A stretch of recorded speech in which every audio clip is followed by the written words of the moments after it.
K M. മാണിയെ ബാർക്കോഴ കേസിൽ പെടുത്തിയത് CPM-ഓ അതോ കോൺഗ്രസോ? കനകൊലുവിന്റെ കുതന്ത്രങ്ങൾക്ക് മുൻപിൽ ജോസ് കെ മാണിക്ക് പിടിച്ചു നിൽക്കാനാകുമോ? കെ.എം. മാണിയെ ബാർക്കോഴ കേസിൽ പെടുത്തിയത് കോൺഗ്രസ് അല്ലേ? കോൺഗ്രസുകാർ തൊടുത്തുവിട്ട ആയുധം പ്രതിപക്ഷം കൃത്യതയോടെ ഉപയോഗിച്ചാൽ അതെങ്ങനെ തെറ്റാവും? ജനാധിപത്യ മുന്നണിയുടെ മന്ത്രി മുഖ്യനെതിരെ ഒരു ആയുധം കിട്ടിയാൽ അവർ ഉപയോഗിക്കാതിരിക്കുമോ? പൊടിപ്പും തൊങ്ങലും വെച്ച് ഉപയോഗിച്ചു. വീട്ടിൽ നോട്ട് എണ്ണുന്ന യന്ത്രം ഉണ്ടെന്ന് വരെ പറഞ്ഞു. ഇപ്പോൾ പിണറായിക്കെതിരെ കിട്ടുന്ന എല്ലാ ആയുധവും പ്രതിപക്ഷം ഉപയോഗിക്കുന്നത് പോലെ അവരും ബാർക്കോഴ നന്നായിട്ട് ഉപയോഗിച്ചു.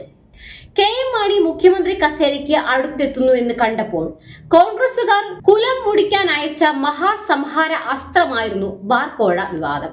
2014 ഒക്ടോബർ 31 ചാനൽ ചർച്ചയിൽ കോൺഗ്രസ് നേതാവ് അടൂർ പ്രകാശിന്റെ മകന്റെ ഭാര്യ പിതാവായ ബാർ മുതലാളി ബിജു രമേശ് മാണിക്കെതിരെ ആരോപണം ഉന്നയിക്കുന്നു. ബാർക്കോഴ ആരോപണം ഉന്നയിച്ച ബിജുവിന്റെ മകളുടെ കല്യാണത്തിന് പോകാത്ത ഏത് കോൺഗ്രസ് നേതാവുണ്ട്? അന്ന് ചർച്ചയിലുണ്ടായിരുന്ന കോൺഗ്രസ് നേതാവ് TN പ്രതാപൻ മാണിക്കെതിരെ അന്വേഷണം ആവശ്യപ്പെടുന്നു. അമേരിക്കയിൽ നിന്നും പറന്നു വന്ന ആഭ്യന്തരമന്ത്രി രമേശ് ചെന്നിത്തല വിമാനത്താവളത്തിൽ വെച്ച് തന്നെ അന്വേഷണത്തിന് ഉത്തരവിടുന്നു. അന്വേഷണ ചുമതല SP സുകേശിനെ ഏൽപ്പിക്കുന്നു. അദ്ദേഹം പത്രക്കാർക്ക് ഇല്ലാത്ത കാര്യങ്ങൾ ചോർത്തി കൊടുക്കുന്നു. ഇങ്ങനെ കാര്യങ്ങൾ മുന്നോട്ട് പോകുന്ന സാഹചര്യത്തിൽ CPM പിന്നെ എന്തു ചെയ്യണമായിരുന്നു? 2011 തിരഞ്ഞെടുപ്പിൽ കോൺഗ്രസ് ശരിക്കും മാണിയെ കാലുവാരുകയായിരുന്നു. പാലായിൽ പോലും തോൽക്കുമെന്ന അവസ്ഥയുണ്ടാക്കി. അവസാനം മാണി ഇല്ലാതെ മന്ത്രിസഭ ഉണ്ടാകില്ല എന്ന് വന്നപ്പോൾ പണ്ട് പിടിച്ചെടുത്ത ധനകാര്യം തിരിച്ചുകൊടുത്ത് മാണിയെ സമാധാനിപ്പിച്ചത് കുഞ്ഞാലിക്കുട്ടിയായിരുന്നു. തിരഞ്ഞെടുപ്പ് ഫലം വന്നപ്പോൾ മന്ത്രിസഭാ രൂപീകരണം സംബന്ധിച്ച് മാണിയെ വിളിക്കാൻ പോലും ധൈര്യം കോൺഗ്രസിന് ഇല്ലാതെ പോയി എന്നതാണ് യാഥാർത്ഥ്യം. ബാർക്കോഴ വിവാദത്തിൽ CPM നിയമസഭയിൽ ചെയ്തത് തെറ്റാണ് എന്ന് പറയുന്ന കോൺഗ്രസുകാർ ശബരിമല കാര്യത്തിൽ ഈ ജനുവരിയിൽ നിയമസഭയിൽ ചെയ്തത് എന്താണ്? അന്ന് ബജറ്റ് അവതരണ സമയത്ത് മാണിക്ക് സഹായവുമായി എത്തിയത് മാണിയോടുള്ള സ്നേഹം കൊണ്ടൊന്നുമല്ല, മറിച്ച് ഉമ്മൻചാണ്ടിയുടെ മന്ത്രിസഭ നിർത്താൻ വേണ്ടിയായിരുന്നു. അന്ന് മാണിയോട് രാജി ചോദിക്കാനുള്ള ധൈര്യം ഉമ്മൻചാണ്ടിക്കില്ലായിരുന്നു. മാണി വിട്ടാൽ മന്ത്രിസഭ തകരും എന്നത് തന്നെ കാരണം.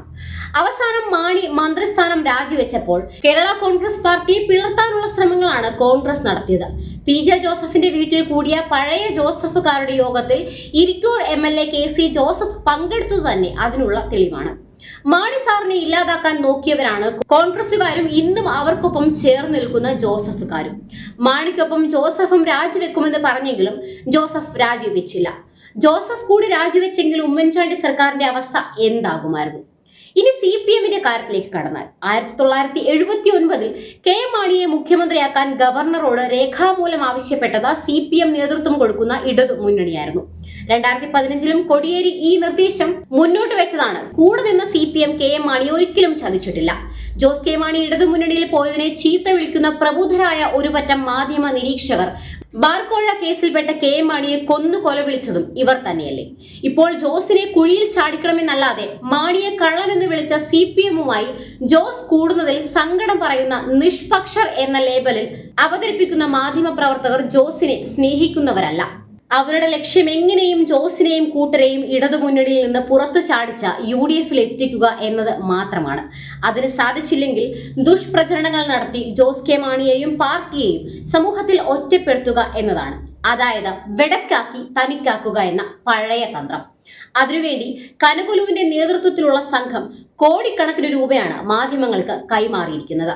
വല കെട്ടി ഇരയെ കാത്തിരിക്കുന്ന ചിലന്തിയെ പോലെ കോൺഗ്രസ് തങ്ങളെ കാത്തിരിക്കുന്നുവെന്ന് മനസ്സിലാക്കിയ കേരള കോൺഗ്രസ് മാണി വിഭാഗം ഏറെ കരുതലോടെ മുന്നോട്ട് പോകുന്ന കാഴ്ചയാണ് കാണാൻ സാധിക്കുന്നത്.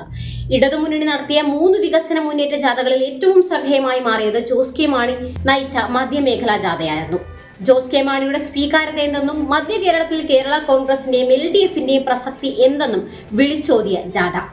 ജാഥയിലെ വമ്പിച്ച ജനപങ്കാളിത്തം അക്ഷരാർത്ഥത്തിൽ കോൺഗ്രസിനെ ഭയപ്പെടുത്തിയിരിക്കുകയാണ്.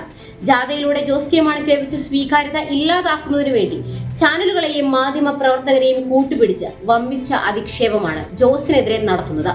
ജോസിനെയും റോഷിയെയും തമ്മിൽ തെറ്റിക്കാനും പാർട്ടി പിളർത്താനുമുള്ള എല്ലാ ശ്രമങ്ങളും കോൺഗ്രസ് നടത്തിയെങ്കിലും എല്ലാ കുതന്ത്രങ്ങളെയും ജോസ് കെ മാണിയും കൂട്ടരും അതിജീവിക്കുന്ന കാഴ്ചയാണ് കാണാൻ സാധിച്ചത്. കോൺഗ്രസിന്റെയും കനകൊലുവിന്റെയും കുതന്ത്രങ്ങൾക്ക് മുൻപിൽ കുഞ്ഞുമാണിയുടെ മകന് പിടിച്ചു നിൽക്കാൻ കഴിയുമോ എന്നുള്ള ചോദ്യത്തിന് ഉത്തരമായിരിക്കും 2026 നിയമസഭാ തിരഞ്ഞെടുപ്പ് ഫലം.